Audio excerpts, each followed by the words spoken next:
have you here today, the work that you do with the Cleveland Clinic, being the director of functional medicine there, and a 10-time #1 New York Times bestselling author.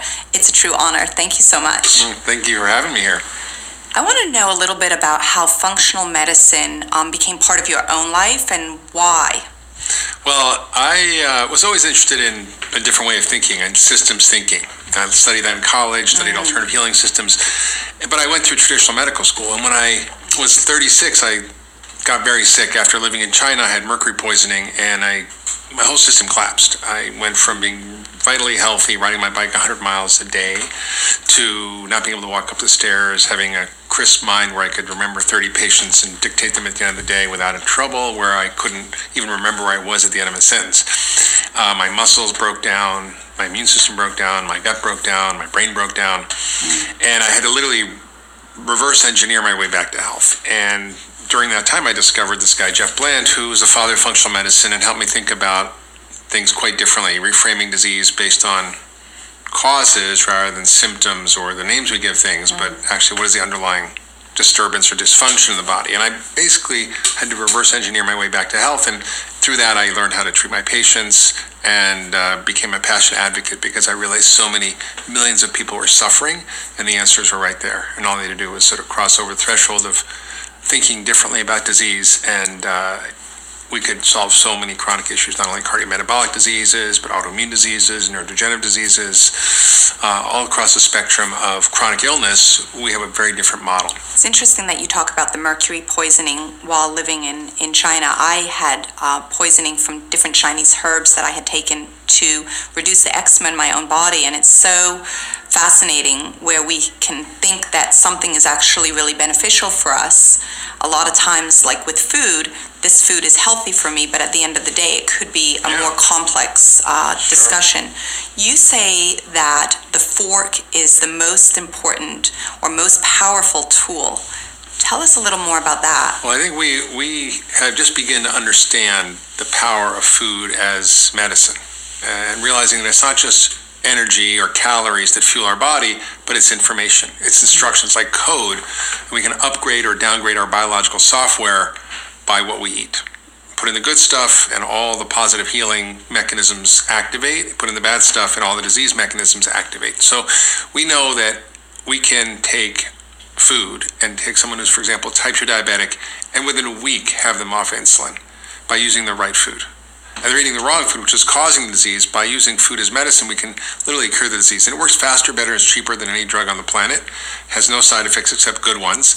And it's available to almost everybody. So we are just beginning to understand that. I think a recent study by Geisinger, which was very powerful, looked at really poorly controlled type 2 diabetics with food insecurity. And all they did was give them $2,400 worth of groceries and food a year, plus the support to learn how to use the food and to follow the program.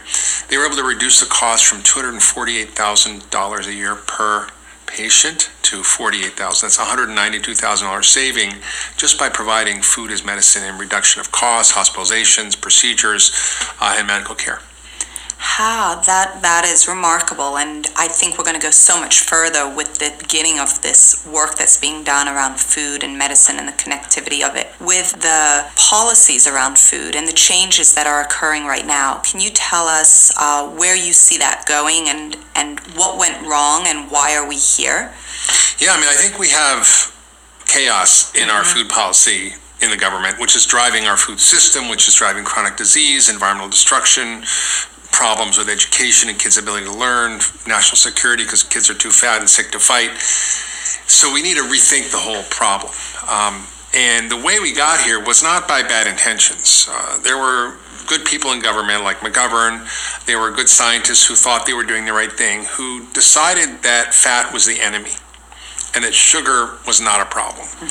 There was some sort of nasty stuff that went on behind the scenes where the sugar lobby basically funded a New England Journal of Medicine study by 2 Harvard scientists, which they paid the equivalent of $50,000 to exonerate sugar and vilify fat.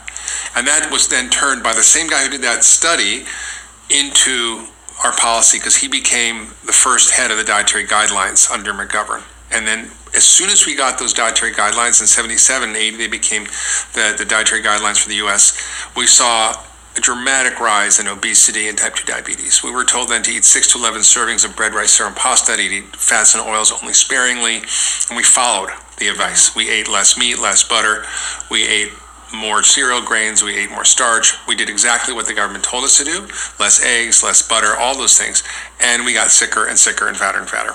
And it wasn't until 2015 when the evidence was so strong that could no longer be ignored that the U.S. Dietary Guidelines Committee recommended that the new guidelines completely exonerate fat and put no upper limit on the total amount of fat in your diet, and also to declare cholesterol not an issue. So this is a radical change from 35 years of bad policy. But it's more complicated than that, because the dietary guidelines are influenced by the food industry through the committee members who are often funded in part or helped by the food industry.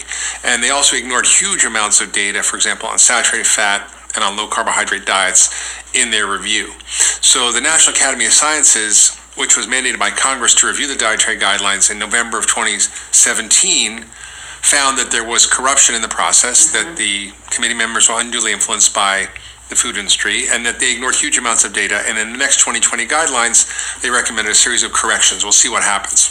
Yeah, it's a really interesting time for us as a country and also globally, because here in the U.S., these dietary guidelines are literally the gold standard globally. And so what happens in 2020 is going to have a huge, huge impact on the entire world. And are you doing different things? Are you working to help support that transition? Do you have a vision and a goal? Yeah, we started a number of initiatives. There's a Food is Medicine caucus now in Congress. We have Dr. Darish Mazafari and I work with Congressman Tim Ryan to get the General Accounting Office to review all of the agencies who influence dietary policy and food policy, from the USDA to HHS to the FDA to the FTC, regulating marketing. All these different agencies are often working at odds with each other. For example, we support commodity production through our crop insurance or subsidies, which is soy, corn, and wheat, which goes into white flour, high fructose corn syrup, and soybean oil, all which are the ingredients of processed food. 60% of our calories come from those foods. And then the people who consume the most of them are the sickest people in the country. And of course, then we take those processed foods after they're manufactured by the food industry, and we offer them to the poor through our food stamp program, or SNAP, which is $85 billion a year. Probably about 75% of that is only for junk food. 7 billion alone, or almost 10% of that, is just for soda. That's 20 billion servings a year. So at the same time we're telling people to eat less sugar and drink less soda, we're actually paying for it. And then of course we pay on the back end through Medicaid and Medicare for chronic disease caused by that. So the taxpayers triple paying, and all these policies are not supporting the health of the nation or a healthy food system. Not only that, the policies are supporting an agricultural system that's degrading the soil, depleting our water resources, that's leading to desertification, that's leading to increased climate change, because the soil sequesters carbon and also holds water, which protects us from drought and so forth. So we really have all these policies that are at odds with each other. So the General Accounting Office is now going to review all of those policies, look at the impact on the health of the nation, look at the economic impact, and hopefully make some recommendations about how to revise this. So, when you say one person can't do anything, it's not true. We actually are making things happen and moving forward to try to change the policies. All of the people that are watching this now are individuals that do have real opportunity to make tremendous change.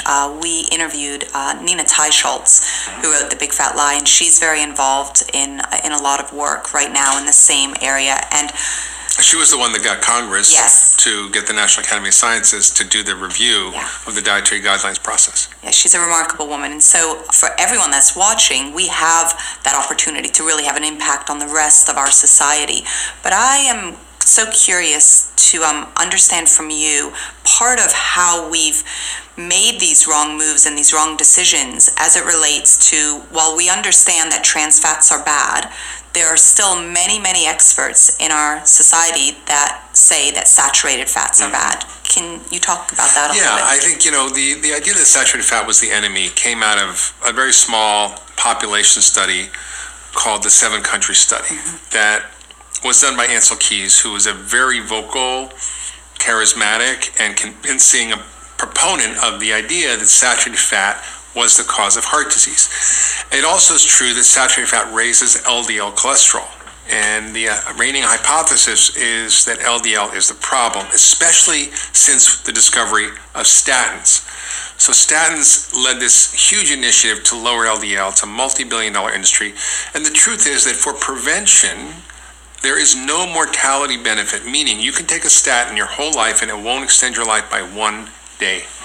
If you take a statin for 5 years, 1 out of 89 people will get a benefit in preventing a heart attack. That means 88 people will have no benefit, and there's many risks. And the truth is that there's been no randomized controlled trial showing that saturated fat's a problem.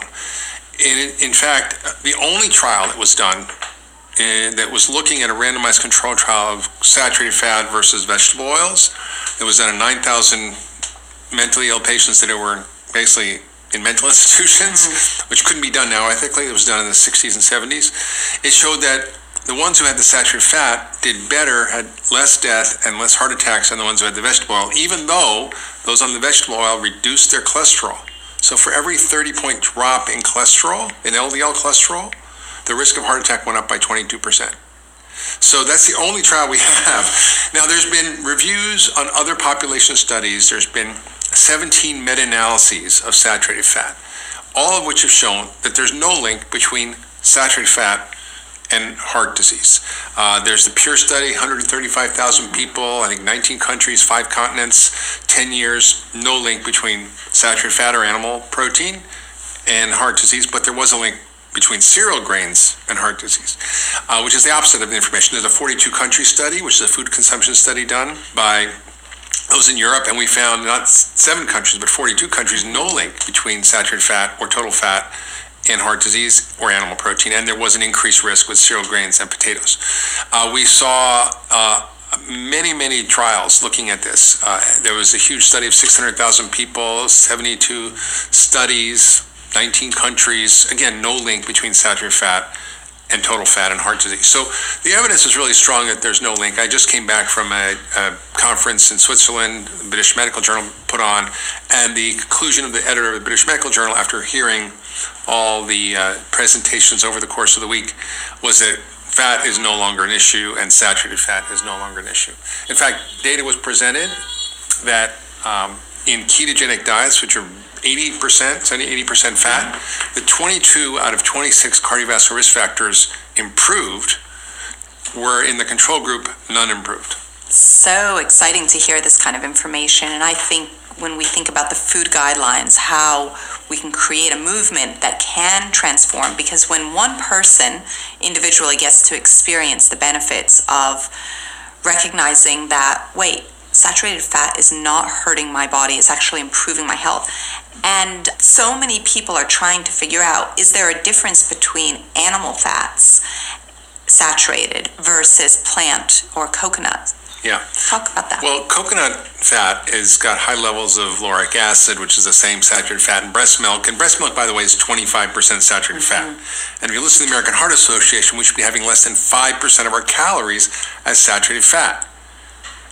That means we should ban breast milk, according to the American Heart Association, which doesn't make any sense. Right. And the reason we have that much saturated fat in breast milk is it's critical for brain development and neurologic function.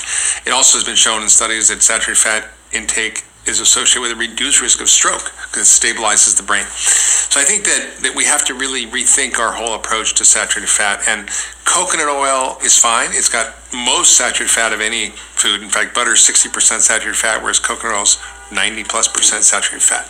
And the key is that I don't think saturated fat's a health food, but I don't think it's harmful. So it's not that you should have, half of your calories as saturated fat, although there was a study that showed that where you had literally 50% of your calories as saturated fat, that there was no adverse effects, that lipids improved, that the overall profile, not just the LDL, but the ratio of triglycerides to HDL, which is a better predictor of heart disease, the ratio of total cholesterol to HDL, which is a better predictor of heart disease, inflammation levels, all improved by consuming that. I probably wouldn't eat that much saturated fat, but it's been done in smaller clinical trials. So I think the evidence that saturated fat is the enemy is pretty overwhelmingly negative.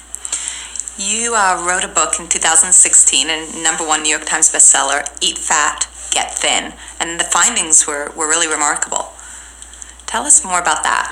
Well, I basically wanted to know what the story was, because we've been told for decades to not eat fat. Everybody's still having skim milk and egg white omelets and is terrified of butter, and it's cultural. And you go everywhere and you see it. People are still doing it, having low-fat salad dressings, and people are afraid of fat. The truth is that I wanted to know what the story was. So I went back to the beginning and looked at Ansel Keys and all the research, and I got convinced that we should not be worried about saturated fat, that we should be eating, in fact, probably half of our calories is fat, and some people more. For example, if you're type 2 diabetic, if you're morbidly obese, or if you have certain health conditions, a ketogenic diet, which is 70 to 80% fat, can be very healthy. And that we should sort of rethink this whole approach and realize that it's insulin that's the problem in chronic disease. It's insulin that causes heart disease. It's insulin that causes diabetes. It's insulin that causes dementia. It's insulin that causes depression in many cases. So we have this whole phenomena where we're becoming resistant to the effects of insulin in this culture because we're eating so many carbohydrates. And that flogs our pancreas to make more insulin, and our cells get more resistant to it, like the boy who cried wolf. Nobody listens, and then you have more insulin, which is a fat storage hormone. It makes you hungry, it slows your metabolism. Whereas if you eat fat, it doesn't cause insulin to go up. It helps to release fat from the fat cells. It cuts your hunger. It speeds up your metabolism on a calorie-per-calorie basis. In a day, if you're eating a high-fat, low-carbohydrate diet, your metabolism is 300 calories a day faster. That would solve the entire obesity epidemic right there. It's like an hour of running every day. So we have tremendous science that now is shifting us from this calories in, calories out idea about fat to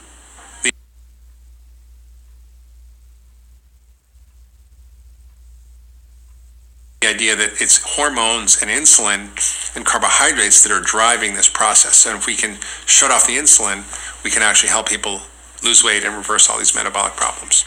Is it possible to eat too much fat? Is there research? I mean, there are so many experts that are debating this topic constantly. Well, I think what we're learning, and I'm very humbled by being a doctor, because you can read all the studies you want, you can read all the books you want, but when you have a patient in front of you and you're looking at them and you're testing their blood and you're looking at what happens, there's a huge variety of humans out there with different responses. Some people do very well on a vegan diet. Some people do terribly. Some people don't do very well if they eat a lot of fat or saturated fat. So it's really individual, but for the most part, eating healthy fats for most people is the right way to go, and getting off of all the starch and sugar is really the right way to go, no matter who you are.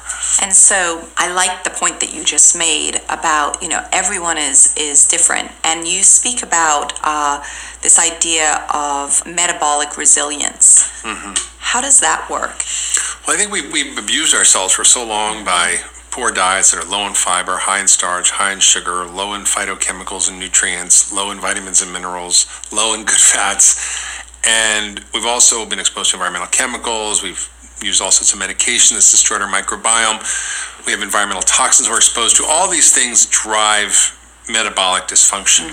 So functional medicine is about regaining resilience, regaining organ reserve, your ability to kind of be like a kid. A kid falls down, he jumps right up and runs back around. And if you're 80 years old and you fall over, you're not getting up, right? So think about that. And you can actually build resilience by using the right food, by using the right nutrients, by learning how to optimize your biological systems.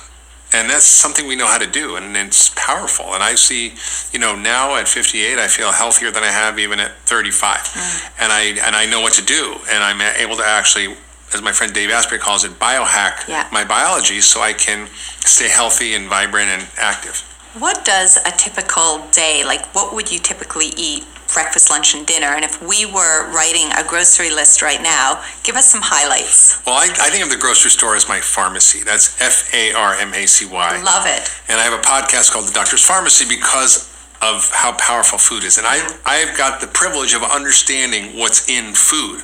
So when I go to the store, I go, okay, I'm going to get the sardines because I know they're full of choline and calcium with the bones, and they've got amazingly high levels of omega-3 fats, and they're a great source of protein, low in toxins. I go in the vegetable aisle and I go, okay, I know that I want the cruciferous vegetables, and I eat those 2 cups a day, which is broccoli, collards, kale.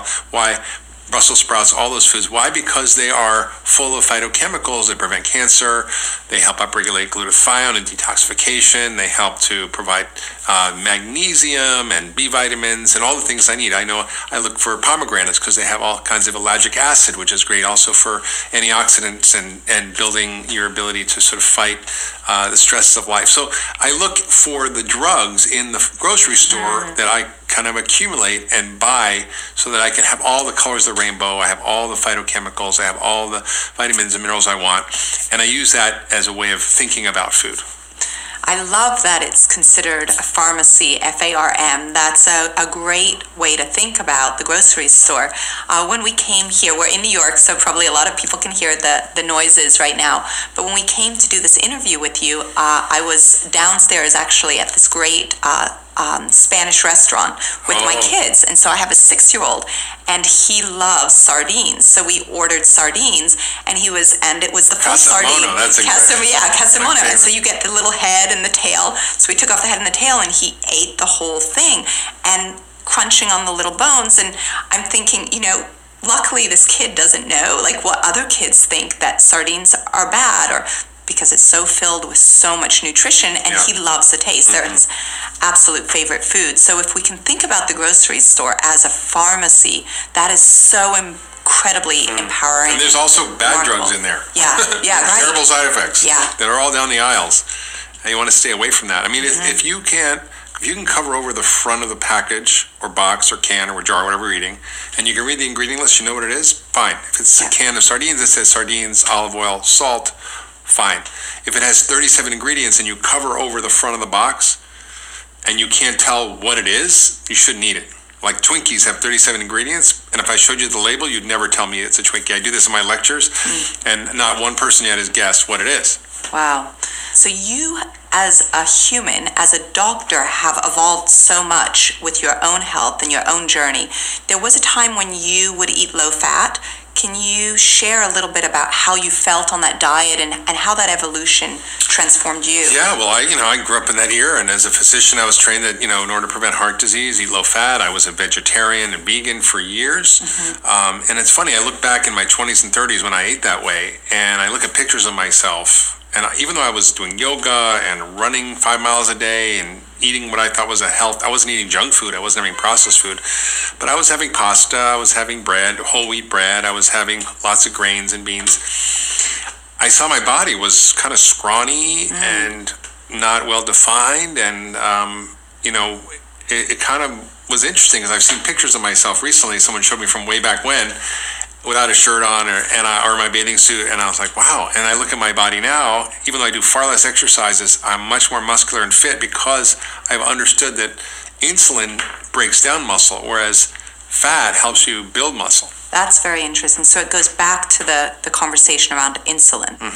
Yeah, it's all about the carbohydrate load of your diet. There are some cultures that ate high carbohydrate diets, like 70 to 80% of their diet is carbohydrates, but they were all highly rich plant foods that were dense with fiber. So the average American eats 8 grams to 15 grams of fiber a day. We used to eat 100 to 150 grams of fiber. Really? Yeah. So when you eat that much fiber, the carbohydrate load is very different, and it's also full of phytochemicals and nutrients and other things. So that's different, and also we were much more active. So today, what kind of diet works best for you, and what are you recommending? Well, I find if I keep my starch and sugar really to a minimum, and I increase fat, and I have mostly vegetables, which I call plant-rich diet as opposed to a plant-based diet, with using meat as a condiment or condimeat, that I do really well. That I thrive, I have energy, I don't have swings in my mood or in my energy throughout the day, and I've learned how to fuel my body and my brain using high quality fats, so olive oil, avocados, nuts and seeds, coconut oil, MCT oil, fatty cuts of grass-fed meat, fatty fish that's small, that's not full of mercury. Yeah. And I find if I stay with that, and sometimes I'll have a little bit of black rice or quinoa or grains or sweet potato, because I'm very active and I'm metabolically resilient, so I can handle it. I just had my insulin checked with some machine this guy had at this conference, and after 2 hours after eating, my insulin was basically less than 5, or was even like I think 2, he said, which is good. Now, if your insulin goes really high after eating, which it does for most people who are carbohydrate intolerant, which is 70% of Americans, because really, yeah, well, 70% of Americans are overweight.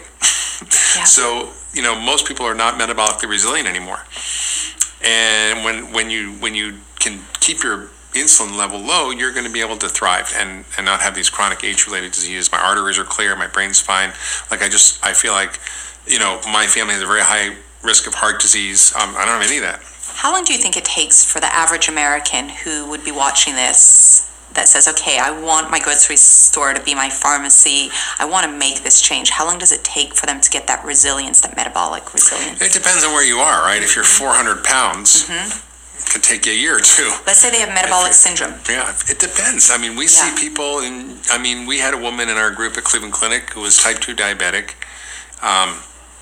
She had been on insulin for 20 years. In 3 weeks, she was completely off insulin or meds. Another woman in 7 weeks lost 37 pounds, got off her cardiac meds or diabetes meds, and her kidney function normalized. So we see this happening, and I think, does that mean you can go back and start to eat a lot of carbohydrates if you fix it? Maybe, maybe not. We don't know where that level of pancreas regeneration is, or liver regeneration, but I've seen studies where in 12 weeks you can take someone with a fully fatty liver and get them to less than 2% liver fat using a ketogenic diet. So I think we have the ability to become more metabolically resilient. We just never tried it, and everybody's a little different. So I've seen people take 3 months, take a year or two, depending on where they start.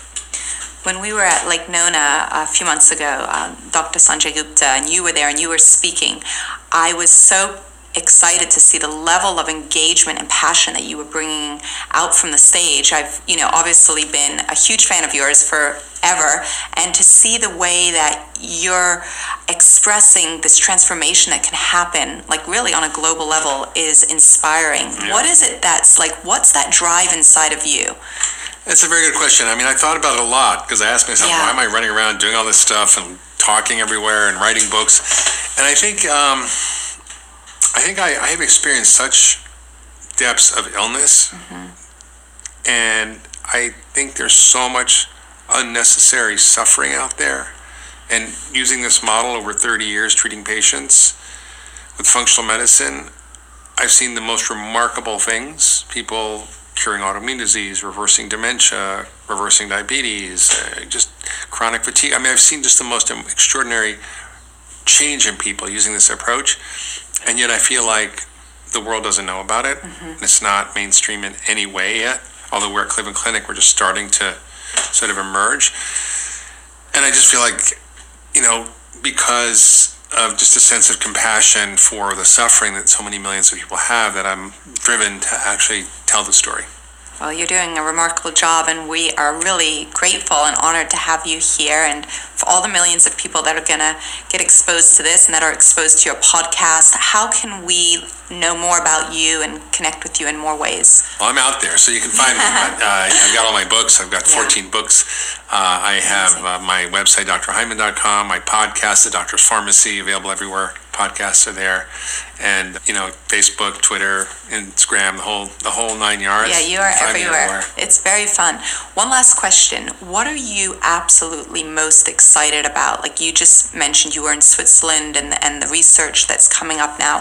What do you see really over the next 6 months to a year? Well, I'm working on a number of things, but one of the things that's really exciting to me is some of this policy work, as well as a new book I'm working on that's about talking about the food system as a root cause of so many of our global crises, from chronic disease to economic stresses, from the chronic disease burden on governments to our environment, climate change. Food system is the number one cause of climate change, environmental degradation, to our soil, water, and waterways and air pollution, and also even kids, their ability to learn, focus, Yeah. security, as I mentioned, all these things are one issue. And so I'm really working to sort of bring that awareness to help sort of change the conversation and bring that forward. That's great. Thank you so much, Dr. Hyman. You're welcome.